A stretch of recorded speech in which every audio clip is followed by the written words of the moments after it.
I'm really happy to be here.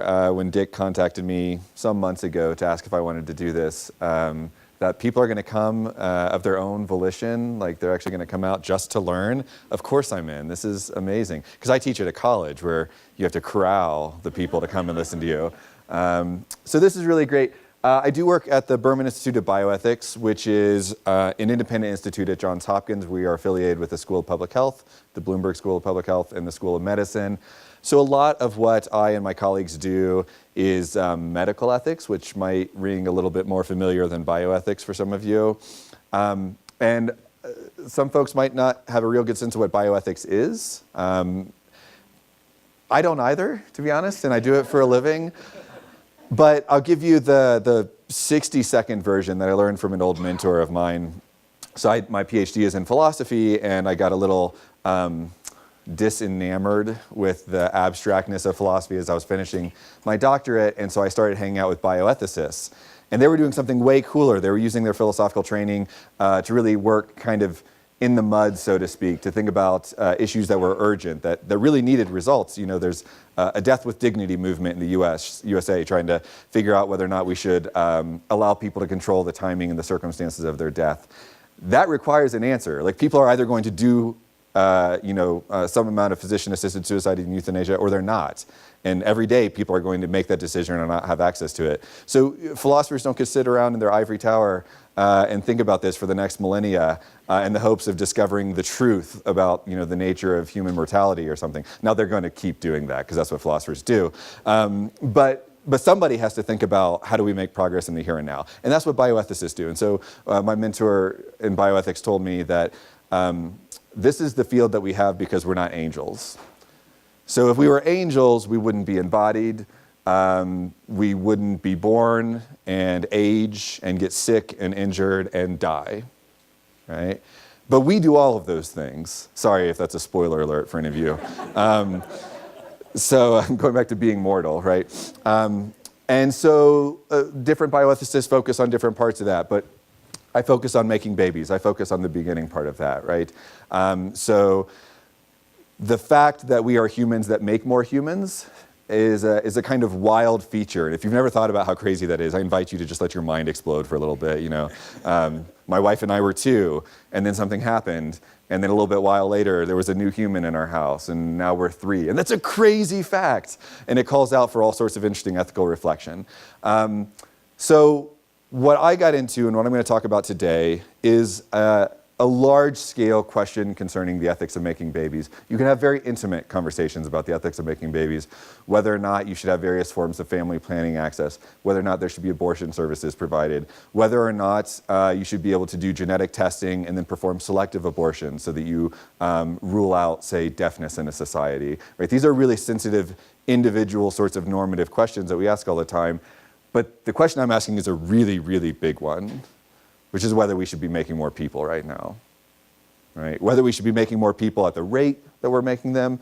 And in particular, for each of us, some folks making this decision, actively in the next few years, some folks with kids or grandkids might be making this decision.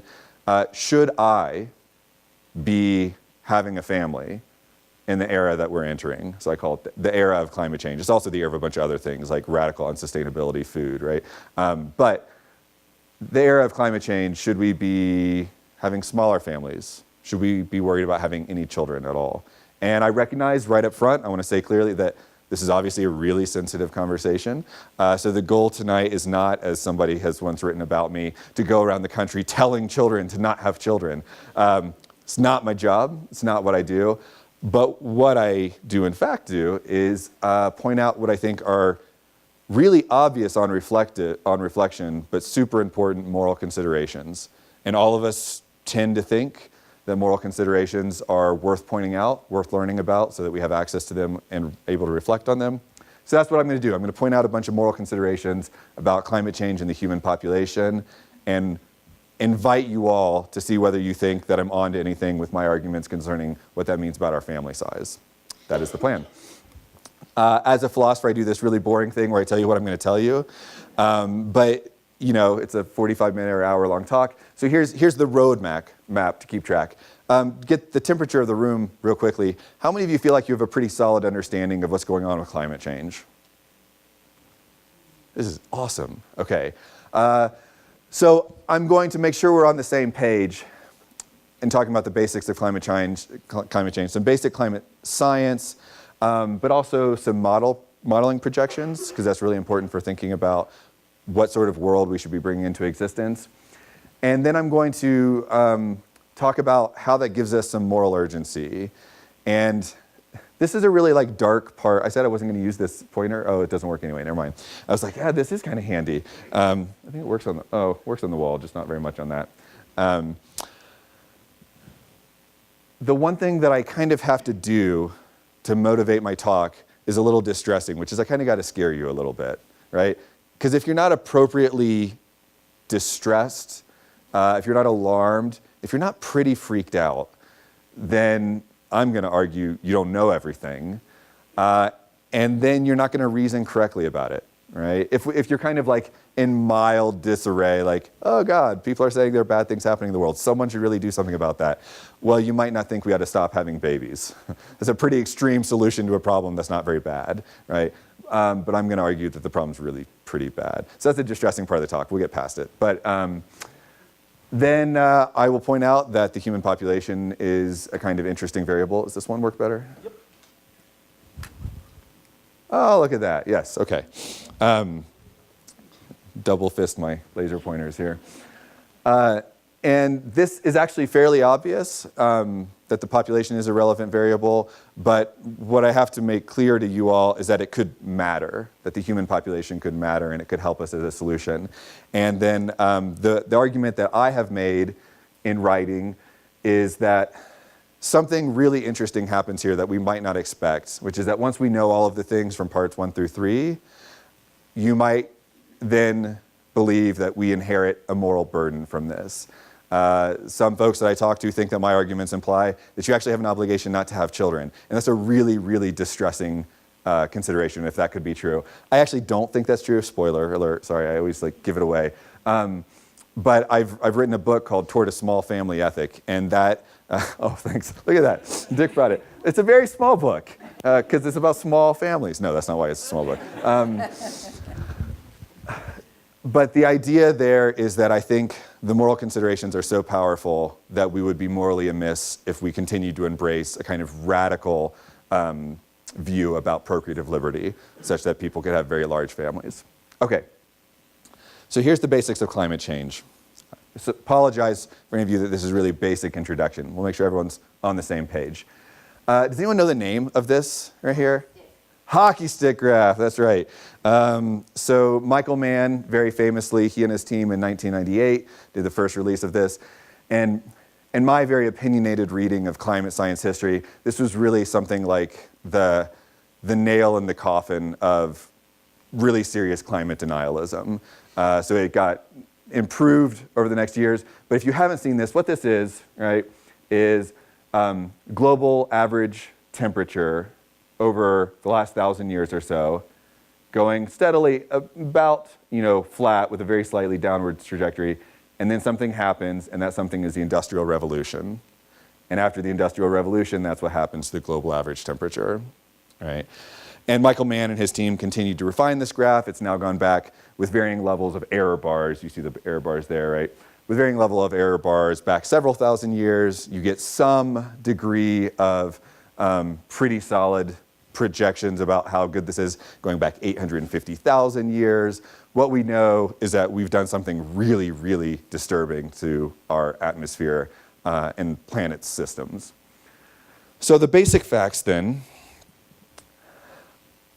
we think that we need to avoid something around a 2 degrees Celsius rise in global average temperature. And this is not because it's scientifically validated the exact point at which things get scary and dangerous. It's a very political notion, but over the course of a couple of decades, we kind of came to a global consensus that something like 2 degrees average temperature rise would amount to enough really serious harm that it would be inexcusable to let that happen. It would be morally unjustifiable. Now, a whole bunch of us were saying for a long time, that's way too lax, and I'll talk about that. So some very very cool people in the movement like Bill McKibben have been saying for a very long time now, 1.5 degrees is the absolute most we should allow to happen, right? But when this happens, we expect this to correlate with something like a 450 part per million atmospheric concentration of CO2. And if that sounds like Greek to you, it's just going to give us a relative point, so you don't have to understand exactly what's going on. But the amount of CO2 in the atmosphere at 450 parts per million, and pre-industrial times, right here, it was about 280 parts per million. So 450 is going to knock us up to, is going to lock us into about 2 degrees Celsius, global average temperature rise. And when that happens, really, really awful things happen around the world. So we get food and water shortages, even more so than we have now. We get desertification, and we get really erratic, deadly weather events. Sometimes the rate will actually go down, but the intensity will go way, way up. Reduced air quality, which can be absolutely deadly and is more local. And then some of the ones that aren't always noticed is disease vectors change when temperatures change. And so we get really unpredictable climate-sensitive diseases. For a while, we thought that the outbreak of Ebola in Africa was actually due to climate change because the bats that we found out were the vectors were expanding their route. It turns out that probably wasn't right with Ebola. It could have been, right? But it probably had to do with a very influential woman whose funeral drew people from 3 different states and spread that way. But Zika is in the US almost certainly because of climate change. I mean, it might have gotten here in different ways, but it's all the way up to New York. The mosquitoes, the Aegyptus, whatever, scientists can be upset with my bad pronunciation. But that mosquito is all the way up to New York. It should largely be in equatorial regions, right? So all of these things are really distressing. And for relative kind of a sense of where we are, we passed 400 parts per million for the first time in 2015. This is probably for the first time in close to 1 million years, 800, 900,000 years. And in 2016, we kind of passed the point of no return. So atmospheric concentration goes like this through the season. It goes up and down. And in 2016, we got to the point where at no point in the year did atmospheric concentration drop below 400 parts per million. So 450 is the magic number for really scary things happening, and we passed 400. The situation is getting urgent. The IPCC, the Intergovernmental Panel on Climate Change, tells us that we are going to lock in 2 degrees Celsius, which means we're going to hit 450 parts per million in the 2030s. Right? So the college students in the room, especially, I just want you to kind of do some mental math and think how old you're going to be in the 2030s. Right? That's when we're getting to this point at which we should be very, very concerned with what things are going on, right? So what exactly happens at 2 degrees? I kind of mentioned things, but to make it a little bit more graphic, we're going to have many more extreme weather events like floods. And floods can be especially deadly, not only because their initial impact, but because of things like diseases, right? So this is a picture from Katrina, but something that should really, really bother us is the rate at which really powerful extreme storms is just going through the roof. So this last year, my climate talks have gotten much more dramatic because we had a 12-month period from October to October 2015 to 2016 where the NOAA tracks the number of really intense storms, right? So they track everything that rates as greater than a 1 in 500 year storm. So you should have a recurrence time of 500 years. So you shouldn't see very many of these, right? We saw 8 of them in that 12-month period. 2 of them, one of them down the street from where I live in Ellicott City, Maryland, 2 of them were 1 in 1,000 year storms. So obviously those names don't mean very much anymore, right? But what they meant is that if we hadn't done what we did to the atmosphere, they should happen at an incredibly rare rate, right? We are also going to be facing really serious problems with desertification and drought. I'm guessing those of you out here are pretty familiar with water shortages and drought problems. They're only going to get worse, and it's a little bit unpredictable too. We thought we had a really good sense of where this was going to happen, and we've been proven wrong. So the models have gotten this wrong, and we've seen drought and desertification happen in places we thought that it shouldn't. So that's a little bit disconcerting as well, that we're not very good at figuring out how bad that's going to be. Sea level rise is a really, really big problem. By the time we've locked in 2 degrees Celsius, we have condemned basically all low-lying Pacific island nations because they cannot survive a 2-meter or 1-meter rise in sea level rise. Anyone know what this is, by the way? The Maldives, yeah. So the Maldives has kind of become a poster child for this, but there are many of them. Kiribati, the Marshall Islands, closer to us, Tuvalu. All of these countries are, I mean, this is a little bit pessimistic, but they know this, their governments know this. They're not going to make it through this century. So the past president of Maldives was actually shopping for land in Australia and New Zealand because in his lifetime, in the next few decades, it's just not going to be tenable. And it's not because the water is going to completely cover the island. Some islands that will happen, but because well before that happens, the land gets saturated with salt water, all of the plants die, potable water goes away, the infrastructure becomes impossible. That will also happen, I'll point out one other place, more extreme weather events. This is in Bangladesh. And Bangladesh is widely held to be the #1 at-risk nation in the world. And that's largely because a huge majority of their population live in these low-lying delta regions, and the deltas are dissolving and being eroded and not being able to withstand the kind of storms that they're now seeing more of. And so already start your mind turning, right? This is a serious problem for us because as we sit back, not sure how bad of a problem climate change is, because we're really well protected for the most part, although we'll talk about America too. People in places like Bangladesh are not protected at all, and they are going to be in real trouble. The kind of damage that's going to happen in Bangladesh is almost certainly locked in already as well. So going back to these low-lying coastal regions, anyone know where this is? Miami. So Miami's a really interesting case because for a long time you had politicians like Marco Rubio blocking any aggressive adaptation efforts because you're not going to spend money on something he doesn't think is real. And Miami has no chance of surviving. No one buy property in Miami, right? It sits on porous limestone. And so all of this sea level rise and the increased storm surge is impossible to protect against indefinitely. So they actually have finally started putting in some adaptation efforts. But what they will tell you, the mayors will tell you, they're buying decades at most, right? Miami is going to go away. And this is something that we might actually get the wealthy people in the world to react to, right? Because these properties are going to be worthless in my lifetime, right? The last thing that I want to talk about is climate refugees. So this is something that I've begun working on because I'm associated with the School of Public Health, and I have really good colleagues who work on immigration. And we've gotten incredibly concerned about the status of climate refugees because despite this popular name, refugees, they don't actually have refugee status.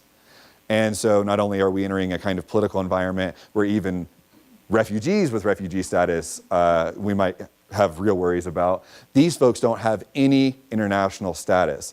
So what happens to the people of the Maldives or Kiribati when their homes are completely gone? But more than that, what happens to massive populations like Bangladesh when their home is completely unlivable? And if we don't do anything, where are they going to flood? They're going to flood India and Pakistan, who, by the way, are not in very comfortable relationships right now and are nuclear powers, right? We've had a Bangladeshi immigration crisis before. Anyone remember the 70s? It's really hard on its neighbors, and its neighbors are unstable and have nuclear weapons.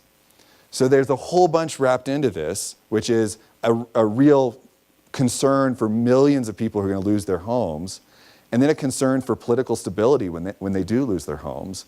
So some folks who do actually have refugee status who are likely affected by climate change, Syrian refugees. Anyone know how the Syrian refugees might be described as climate refugees? Has this percolated down?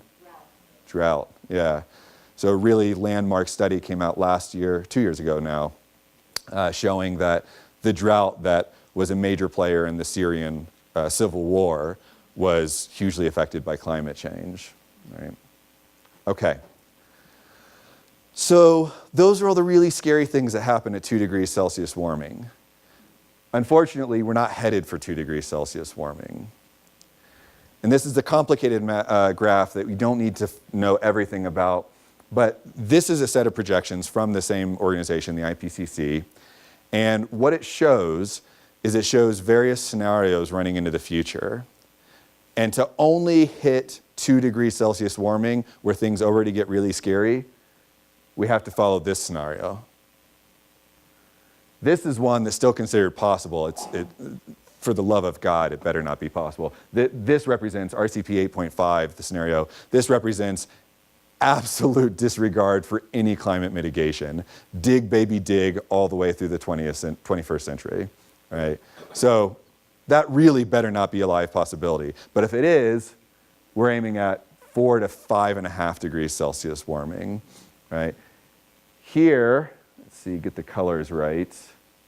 This one. Our current policies, the projections that run them out, take us to about 3.7 degrees Celsius warming over the 21st century. This is the part that I'm afraid people don't understand well enough. And we're going to talk a little bit about why that is. But the conversation among people who are really involved right now is not about whether we can avoid 2 degrees Celsius warming. It's about whether we can avoid 4 degrees Celsius warming. So what happens at 4 degrees Celsius warming? I could give you a horror movie talk. I'm not going to spend that much time on it. I'm going to give you one example, which is just heat. So an important thing to realize about climate change is we talk about what sounds like pretty small changes, 1.5 degrees, 2.5 degrees, or 4 degrees Celsius. The thing is that isn't distributed evenly. The temperature over land goes up much, much faster than the temperature over water, and different areas warm at different rates. So the Arctic, for instance, is warming at a ridiculous rate. We could talk about the Arctic in Q&A if you want. This last winter was a scary, scary winter for the Arctic. But 4 degrees Celsius rise means that the places where a lot of us live are looking at 8 to 10 degrees Celsius rise on average. Right? So think about what your life might be like if it were 8 to 10 degrees Celsius warmer on average in a given month. Right? Your winter would be almost non-existent, and your summers would be unbearable. Right? So here's the heat. This is very, very detailed. I don't expect you to read it all. And it's just a little bit sciencey, but it's worth dwelling on. Because what this group did, this is a group that was hired by the World Bank. They're called the Potsdam Institute, one of the greatest think tanks in the world doing climate research. They said, we need to understand the threats at 4 degrees. And so they ran out the models much further than the other more conservative groups. And so they divided things into 3 sigma events and 5 sigma events. If you've got a science background, what those represent is 3 standard deviations from the norm and 5 standard deviations from the norm. Right? If you don't have a science background, here are the descriptions for you. So a 3 sigma event is one that is highly unusual at present. What that means is it has a return time of 740 years. So this is the heat equivalent of the once in 1,000-year storms. They should happen once every 740 years. Highly unusual. At 4 degrees Celsius, that is the norm. The once every 740-year event is the norm at 4 degrees Celsius, right? Now I get to the really scary part. 5 sigma events, 5 standard deviations from the norm. These are basically absent at present. They have a return timeline of more than 1 million years. They have never happened at the human time scale. They will become common, right? So events that have never happened in the history of humans being alive, events of temperatures that are literally unsurvivable, will not be every day, but they'll be common. One of the things that the Potsdam Institute in this write-up say is basically the Middle East, Northern Africa, many equatorial regions, but especially Middle East and Northern Africa, and the Mediterranean will basically be uninhabitable. And they won't be uninhabitable because every single day is unsurvivable, but because for 4 months, it's basically unsurvivable, right? How do you have a culture or an economy that can survive mass exodus for 4 months out of the year, right? Oh, and this is just a graphic representation. I forgot to put that up, just to give you nightmares. That's all that is. Sorry, that was a big old downer. So here are my interim conclusions. And they're going to sound pretty modest after that presentation. Climate change is a dire threat. Dire and potentially catastrophic. And so the reason that I want to set up this 1.5 or 2 degree versus 4 degrees, we're going to talk about our pledged policies in the world later, but it's a dire threat at 2 degrees Celsius. Us allowing that to happen to the inhabitants of the Maldives and Kiribati, the inhabitants of Bangladesh, is a massive injustice. Remember, I'm an ethicist, so the language I'm bringing to this is that we will have failed in the most spectacular way, right? But what comes at 4 degrees is catastrophic. It's huge swaths of the world being uninhabitable. And we can't even project what happens politically at that point, right? How does the world function when you have some billions of people who can't live in their homes anymore, right? It's really hard to make those projections. Okay.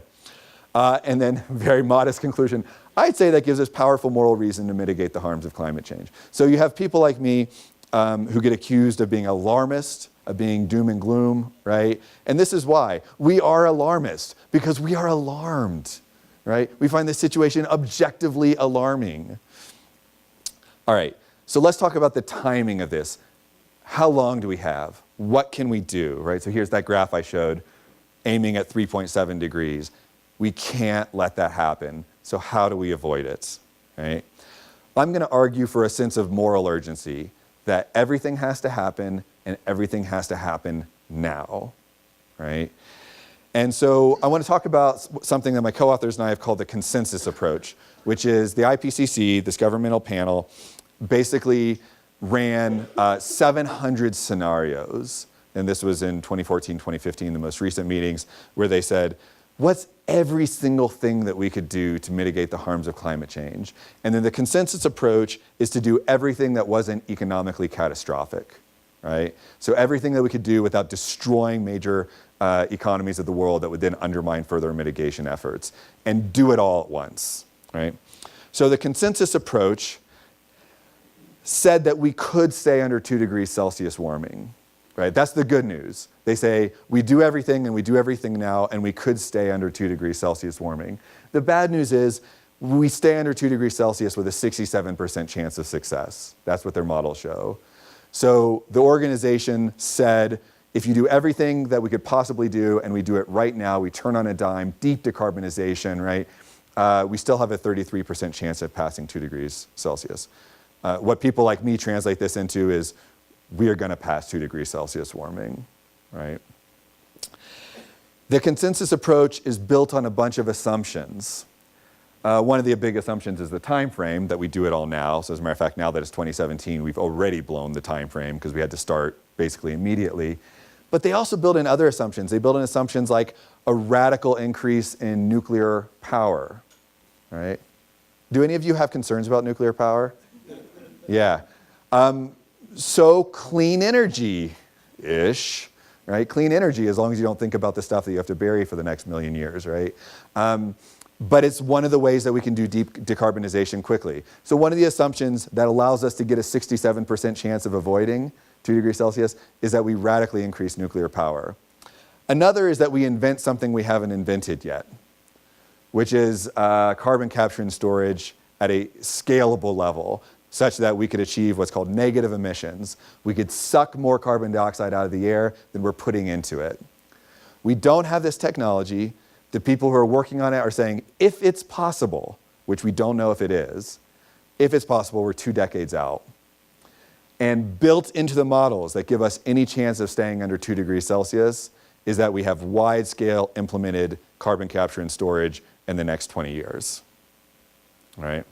There's also other interesting stuff about here. Anybody who wants to geek out about CCS, it's one of my new little pet hobbies. We can do that during Q&A. What does it take? How much land use does it require? It's really shocking. Okay, urgency, right? We're pretty late to this. Some of you who are plugged in might be thinking, didn't we just solve this, right? Like 2015, we all got together in Paris and Barack Obama went and he pulled the Chinese kicking and screaming into the agreement and we fixed it, right?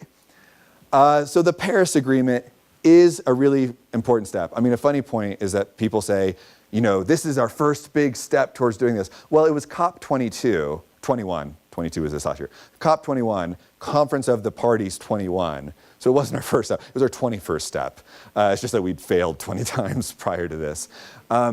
So one thing to think about with the Paris Agreement that I'm going to show I think pretty decisively, is that it's nowhere near good enough, right? It also came really, really late because we'd failed for 20 years prior. They did say something really important. They said the aspirational target is to limit warming to 1.5 degrees. That's really important. They heard us. All of us who were shouting into the wind 2 degrees was too lax. 1.5 is how we keep from killing people halfway around the world, right? They heard us. So aspirational limit of 1.5 degrees. Okay, great. How do we do it? Well, full compliance with the pledges, new data out, limits warming to 2.9 to 3.4 degrees. If every country, the 174 countries that are signed on to this, if every one of them kept their fully voluntary, unenforceable pledges, we would be locked into 2.9 to 3.4 degrees warming. We also have a big old question, how do we get to the goals that these countries have put in? So a whole bunch of countries put in goals without knowing how they were going to achieve them, right? So what are the strategies? We also have legal challenges. So Barack Obama had a pretty good strategy for our very weak, unjust goals. And that was the Clean Power Plan, which was held up in court until he was out of office and is now going to be dropped by President Trump. So then we get to active undermining, right? So the US is the second largest greenhouse gas emitter in the world behind China. China only recently overtook us. It's a little bit unfair because China is the global leader in emissions because they're making all of our stuff. So the US, the second leading emitter of greenhouse gases, has just said to the world in November that we have absolutely no interest in living up to our end of the bargain. Now, if any of you have ever done any decision theory, game theory, right? Think about how do you do collective action? Here's the thing that you need. The big players who hold all the chips have to commit, right? Because if someone backs out and that person has enough power that them backing out means that the plan will fail, then everyone else has no reason to live up to their end of the bargain, right? All the European countries, Australia, New Zealand, Canada, Justin Trudeau, progressives love him. He's like our green guy. Can't we have a Justin? He is approving pipeline after pipeline, and he says, straight up, why would I take away tar pit jobs, good jobs for my people, when luxury emissions from the US that they have just announced they have no interest in curbing wipe out any savings we could have, right? That's a problem of game theory. And the US, if we actually go through with completely undermining our pledges to the Paris Agreement, might be responsible for killing it. So the best chance we had, the international agreement, was nowhere near good enough, and we're actively undermining it. I'm such a cheery guy. Aren't you glad you brought me in? Okay, last piece of moral urgency. This isn't a problem for the future. Climate change is already causing harm. I talked about the flooding, the extreme events, the 8 storms that were 1 in 500-year storms in the last year or in a 12-month period. This graph is really powerful. If you can't see the ledger, what this is climatological, meteorological, and hydrological, sorry, blue, hydrological events increasing over time, right? So all of the sorts of things that are like, extreme events, flooding, but also forest fires resulting from droughts, increased heat, all of these things are registered and they're going up steadily, right? So when I'm on the East Coast looking out at the West Coast and seeing the severe water shortages, the increased drought, the desertification, the forest fires, right? All of this is getting plugged into what we've already done.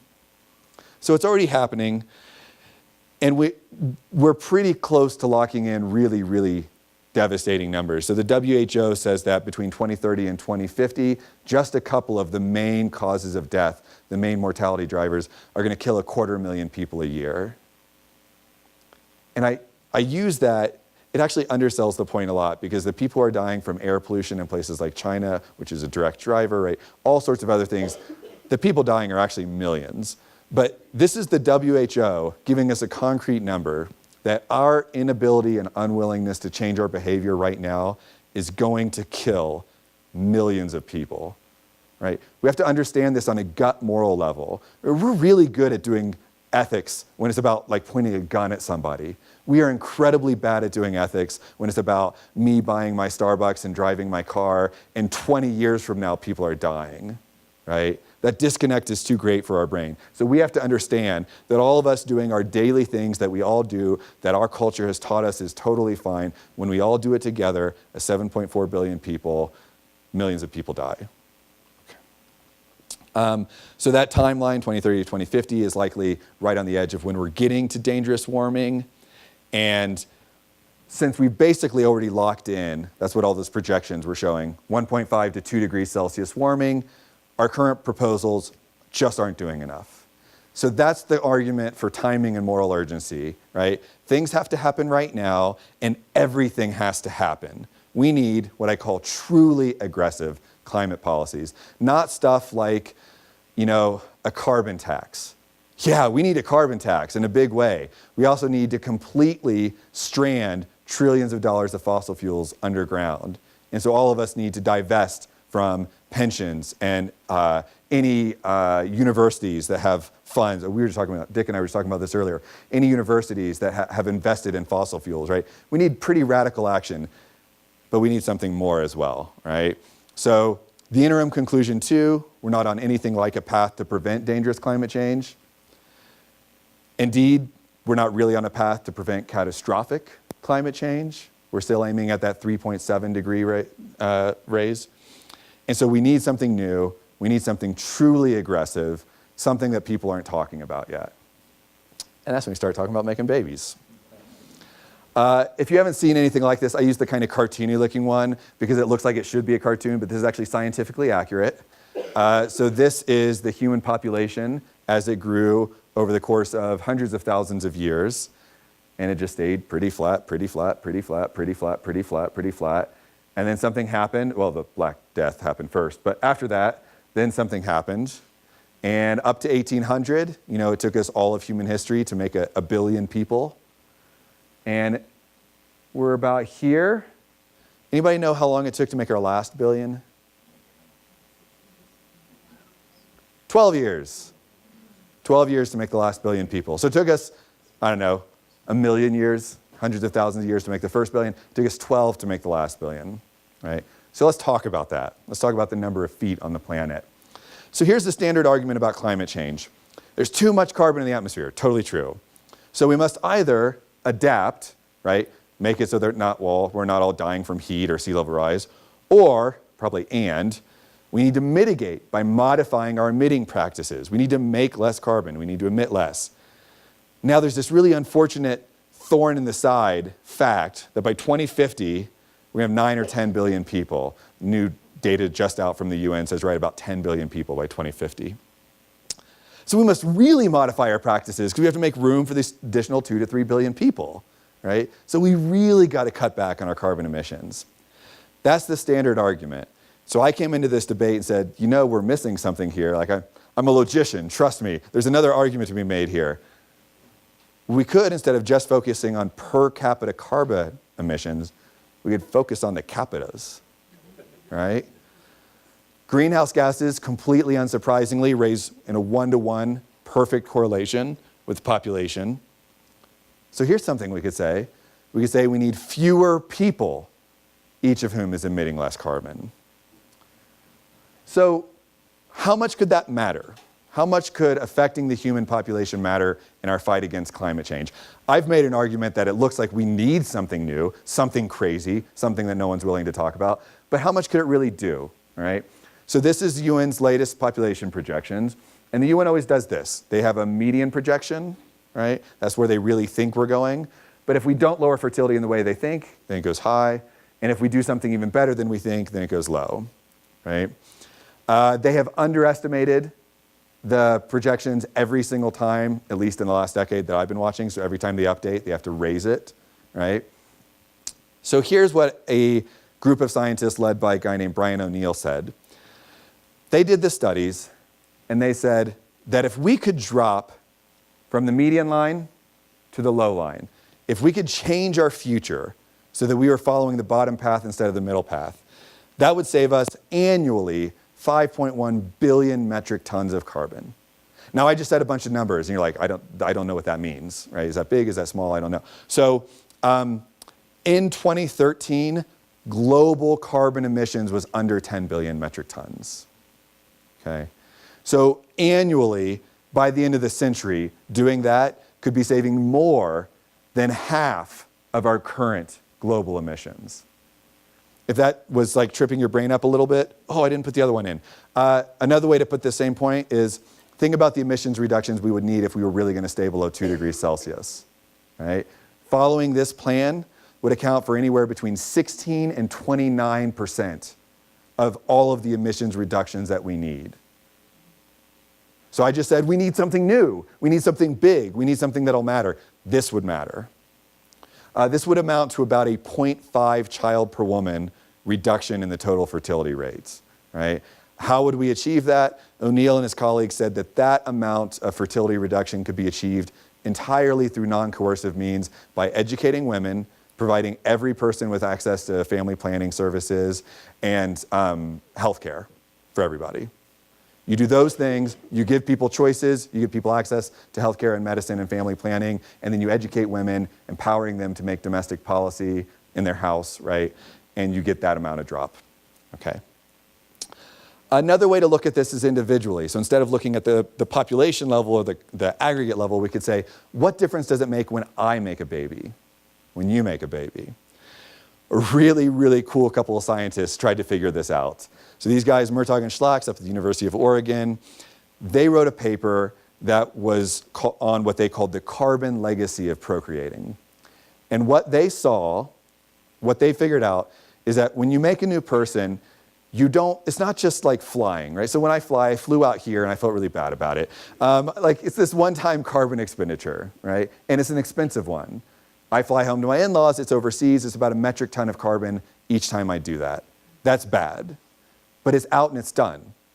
Making a baby is not like that. Because here's a feature about making babies, any of you have done it, they turn into little persons, right? They're little agents. They go on and make their own decisions.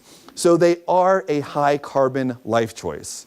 You buy a bunch of diapers and you might get a bigger house and a bigger car. And so they do affect your carbon footprint directly, but then much more importantly that, if they're American, they're statistically likely to have 2 children, and each of their children are statistically likely to have 2 children.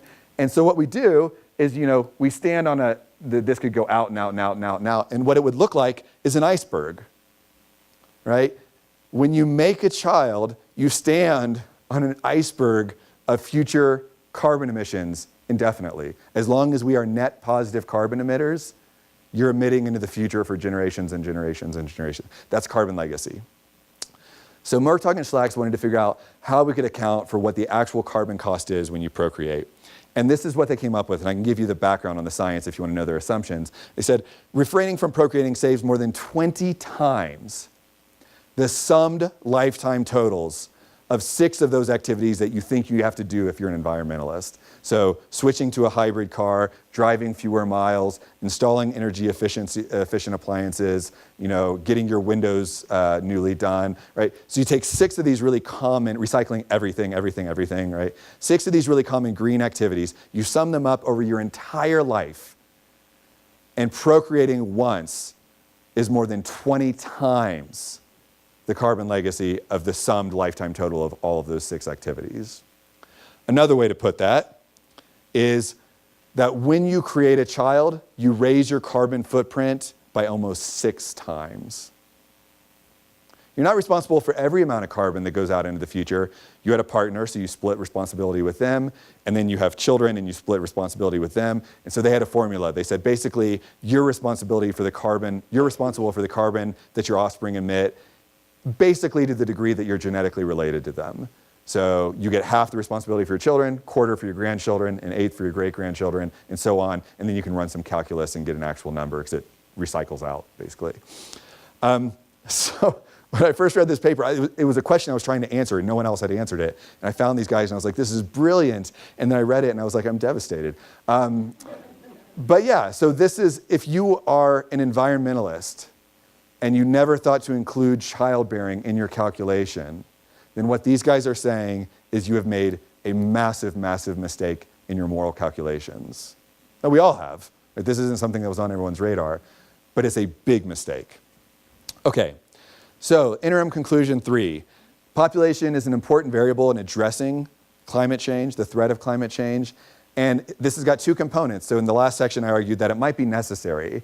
I didn't give you a strict argument for this because I didn't show you that there were no other options. So the philosopher in me says, if it were necessary, that would be because there's absolutely no other way to do it, right? I didn't give you that good of an argument. We can come back to other options if you want. But we need something, and that's the necessity claim. And it would be a huge, huge coup, right? For the fight against climate change, if we could actually reduce the human population, it would make an impact in a way that almost no other single activity change or policy or culture shift would. Right? This could matter. Okay, I got about 10 minutes. I'm going to talk ethics, just pure ethics for a little bit. Right? So I just said a bunch of things. I said a bunch of things about how bad climate change is likely to be and how we need something that's a real, effective policy or culture shift. And now I'm going to try to argue that that matters for you individually. And that's actually a tricky argument. Right? And the reason that's a tricky argument is that you can divide things out messily, but you can divide them out kind of between collective policy level bioethics and then something like individual bioethics, right? Whether or not we should have children is a really, really intimate individual moral decision, right? So if it's a moral decision, which I'm arguing it is, it matters because it has a carbon legacy, it affects others, it impacts the interests of others, that makes it moral, but it's an individual moral choice. And you might say, look, the only way this matters is if everybody does it. And when something has that structure that it only matters if everyone does it, that makes it a collective action problem. And collective action problems are solved by policy, not individuals, right? So collective problem requires collective solution is basically the mantra against me, right? So I have taken this on a little bit, and if you want to discuss this in Q&A, I'm happy to. So I've written a paper, a couple actually, with my colleagues Jake Earl and Colin Hickey, who are at Georgetown, and we have actually argued that we need to adopt what we call a global population engineering scheme, and that it could work, that it could matter, it could be permissible, it would not result in the kind of terrible things that happen in China and other places, right? So it could be morally permissible and it could really make a difference. But that's not what I'm going to talk about. So the question remains, do we not have any individual obligation or moral burden regardless of what happens at the policy level? And so my question to you is, don't you think we do? I'm going to try to motivate this a little bit before I back it up. Do you have to recycle? Raise your hand if you think you have to recycle. You are morally obligated to recycle. I'm going to raise my hand big ol' high. Yeah. You have to recycle. I have to recycle. My daughter has to recycle. Everyone has to recycle. Your recycling doesn't mean anything. It doesn't matter at all. Now that's a really terrible thing for an environmentalist to say, right? But it's true. It's way more true than whether or not you having a kid means anything, right? Fuel efficiency. Dick has a really awesome plug-in hybrid I learned today. Good for you, Dick. You should. We all should. It doesn't matter, right? Avoiding general wastefulness, not throwing food away, not buying more than you need, not being conspicuous consumers. All of these things I'm challenging. If you're anything like a green, mentally green person, you already believe we have these obligations and they don't mean anything in the same way that I was just challenged that individual procreation doesn't. But I mean, obviously I'm going to back up. They mean something more. So I'm going to say that if we can justify these intuitions, and I think we can, then we also justify a really scary intuition, which is that the same sort of reasoning matters to us having kids, right? Everyone catch that? So it's an analog argument, right?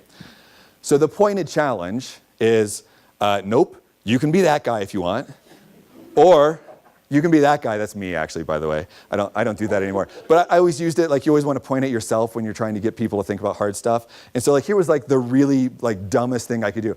I would take this performance machine that takes premium fuel, and I'd go out to a racetrack, and I'd go around in circle for 8 hours. And at the end of the day, I would be right where I started, having emitted a bunch of premium fuel into the atmosphere, right? So the pointed challenge is that these activities make no meaningful difference, right? They make a difference. They make a technical difference. They emitted some amount of carbon. This day at the track, I burnt 10 gallons of fuel. That made a technical difference. Of course, the gallons of fuel that were emitted by Americans alone were in the billions, right? Okay. So how do you respond to the challenge that what you do doesn't matter? I'm going to give you some moral theoretical tools. This is where like the philosopher comes in, right? It's the philosophy that matters though. This isn't the guy who's like, I wonder if there's a chair there. It's philosophy that matters. Okay. I have a PhD in philosophy. I'm allowed to make fun of philosophers. Okay. So my claim is that we sometimes have good moral reason to refrain from acts that make no meaningful difference to a problem, right? So you all have reason to take these green actions even though they don't make a meaningful difference. Recycling, energy efficiency, all this.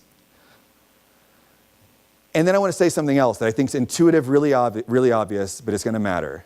The relative significance matters.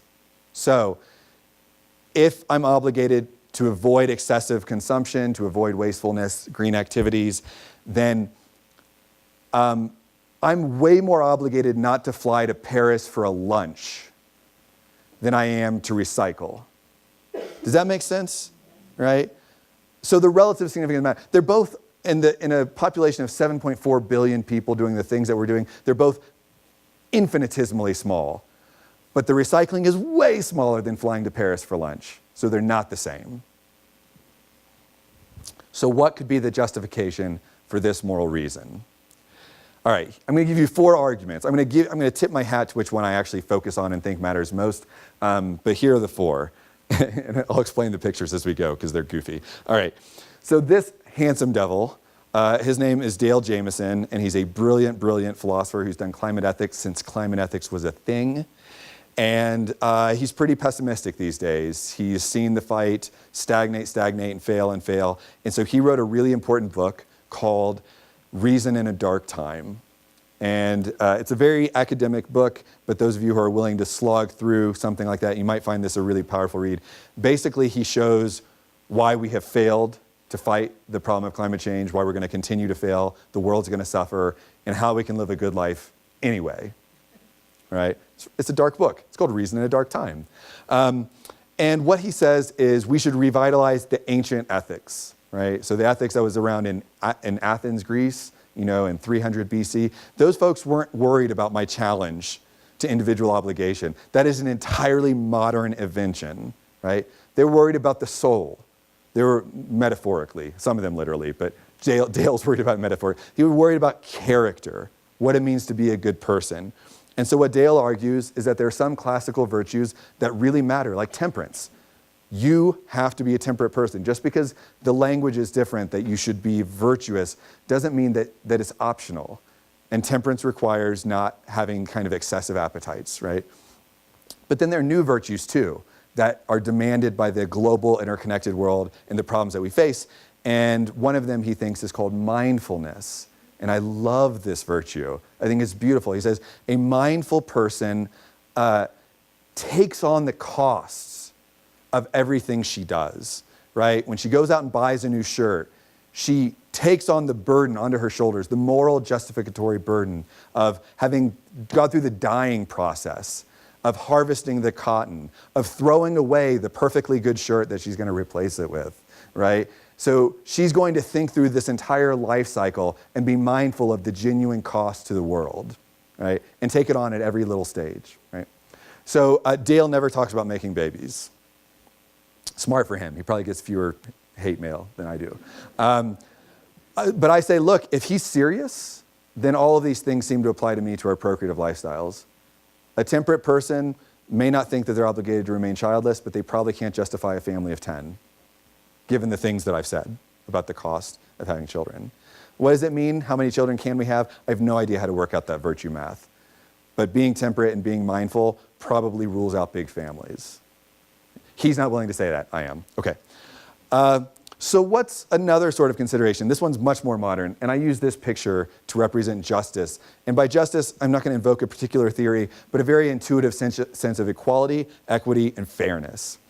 And the reason that I love this picture in a heartbreaking way is that this basically shows what a lot of young kids' lives are like in the world, and what some of our young kids' lives are like.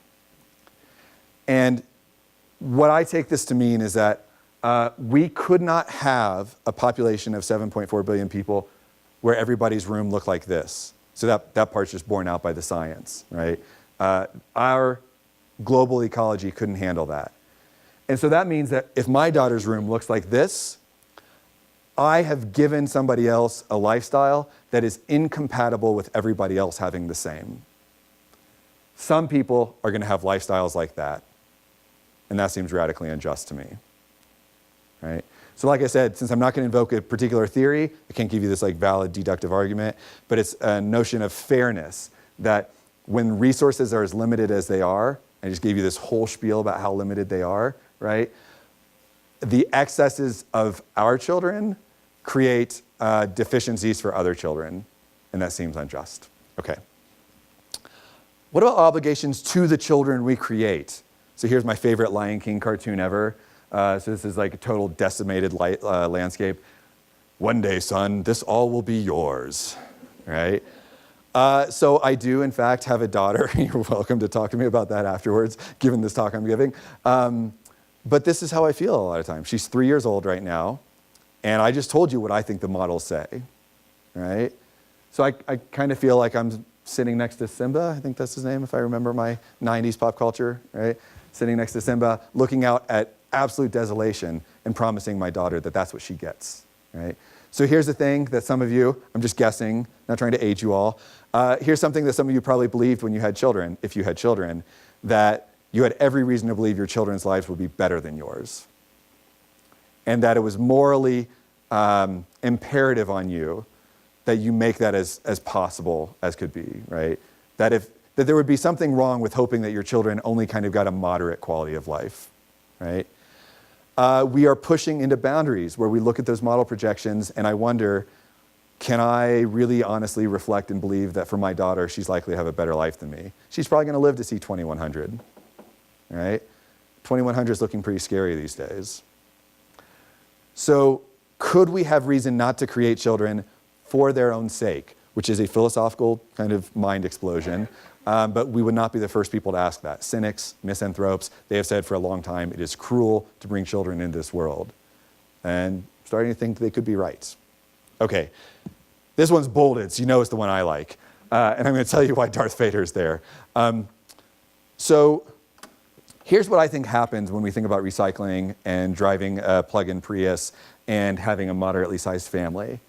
I think that what we're plugging into is that the ethics that we grew up with that ever let us challenge the way and like, well, I don't make a difference. How could I be morally? I think it's inappropriate for the world we found ourselves in. So ethics, like everything else developed, if you're a bit of a naturalist like me, you think that psychology and the human mind were forces and products of nature like everything else, and ethics has to reflect that. So here's something that's true about our ethics if you're a naturalist. It reflects tribal hunter-gatherer sensibilities. And how did ethics work in really small populations? You dare not stab me.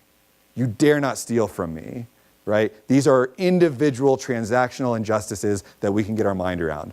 What would the tribal hunter-gatherer mentality of ethics not have any way to prepare for?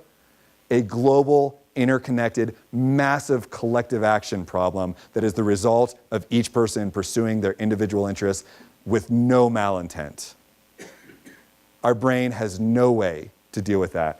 So I say, we need a new obligation. We need to recognize this limitation. It's not just that you're obligated not to harm people. We all believe that, I hope. If you don't believe that, let's not get too close.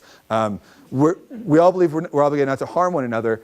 I think we're also obligated not to contribute to massive systematic harms. And this was something that just didn't get developed all the way. Give us another 1,000,000 years in a global interconnected society, and maybe that's the way our brains will work. But we have to force it on ourselves for now. Okay. Why do I have Darth Vader there? Because the example I use is, I think that if you were asked to become a scientist by Evil Incorporated, and you were going to be a low-level scientist, and you're not very bright anyway, so you were never really going to like contribute to, massive nuclear devastation. But still, if you took the job, you were going to contribute to this massive machinery of evil and massive harm. I think most of us get the sense you're obligated not to take the job with Evil Incorporated, right? Darth Vader is not allowed to be your employer, even if it doesn't matter much, right? Injecting ourselves causally into this situation is bad enough. Okay, so this is the conclusion that I'm going to stop with, but I'm going to show you things that I think you might want to talk about in that. So our interim conclusion is that we do sometimes think that we're obligated to refrain from acting due to a moral problem that our act doesn't meaningfully make worse, right? Just because we're contributors, we think that we're obligated to refrain. And I've given you some plausible moral reasons and principles that I think explain these cases. What's really distressing is that they all seem to militate in favor of having few or no children. If you think these moral principles get off the ground, right, we should protect our non-existent children, maybe from existence itself. We should be temperate and mindful in the way that we engage in emitting activity. We should not contribute to these massive systematic harms. It all seems like the sort of considerations that would lead us to have fewer children. Now, there's a big conversation that I'm going to hint at, which is you might think your argument, interesting however it may be, never gets off the ground. Because there's this really important language of procreative liberty, procreative rights. And what I do in creating humans is none of your freaking business, all right? So here's the hand-wavy explanation that you can continue to push me on during Q&A. So if you think this, you might already know the language, right? This is ensconced in international human rights law, right? So couples have a basic human right to decide freely and responsibly on the number and spacing of their children. Or the Proclamation of Tehran, and then the Population Conference in Cairo from 1994, make decisions concerning reproduction free of discrimination, coercion, and violence as expressed in human rights documents. These things make it sound like we are protected from morality in our procreative decision-making. And so here's my very hand-wavy quick defense that we can talk about. I would just immediately grant I think that procreative rights are massively important. They were ensconced in those ways for really, really good reasons, namely to protect against policies like the one that China adopted under their family planning policy in the wake of eugenics after World War II. There were really good reasons for that. And so what seems plausible to me is that if you have procreative rights, no one is obligated to remain childless.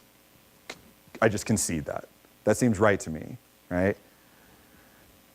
What did the next part that I didn't mention of the Cairo conference say? In the exercise of this right, they should take into account the needs of their living and future children and their responsibilities toward the community. No one ever cites this part, but it's really important, right? Because what this is saying is, look, you might have a right. You might be protected from coercion and violence. That doesn't mean we can't say you're doing something deeply problematic, right? If you're not thinking about your future children or the lives of the people in your community, then there's something morally amiss. So we go back to contribution to harms. If that's really ensconced in morality, or should be in the way I think it is, then rights get limited by the interest of other people. I have a right to swing my arm. As John Stuart Mill very famously said, the right to swing my fist stops at the contours of Dick's face, right? Now that's that one-on-one harm that our morality is really good at handling. And so I say, well, we need this broader, interconnected, contributory ethics. And it says the same thing. Rights get limited by the interest of other people, even when it's not that one-on-one way. If my acting leads to massive systematic harms in a contributory way, that matters, right? So where does this land me? I think there are these valid moral principles, and they put real pressure on us. And all of us in this room are really under pressure because our kids will be, have been globally wealthy, resource-thirsty kids, right? I do think it's unlikely that we're obligated to remain childless. I get that part, right? But that doesn't mean that we have a moral right to unlimited procreation regardless of the cost. Morality can still exert pressure even if you're acting within your rights. And so in my book, what I said is that this leads me to what I call a small family ethic. I don't know the magic number, right? I'm not going to say you get one, right? But I think there are really, really powerful moral reasons not to procreate, and reasons demand a response. And so the justificatory burden is on each of us. If I want to have a child, I have to meet a serious argumentative demand, right? And then this is really important.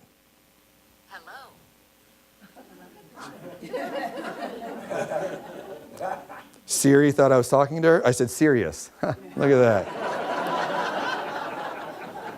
I, for one, welcome our new robot overlords. Okay, sorry. That's really undercutting on the seriousness of my conclusion.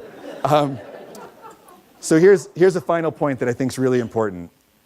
In our society, it's so often the childless that have to justify their choice. Especially women, we still go up to them and say, you really aren't going to have kids? Aren't you going to regret that? Do you think it's okay? Is it selfish? We get it backwards.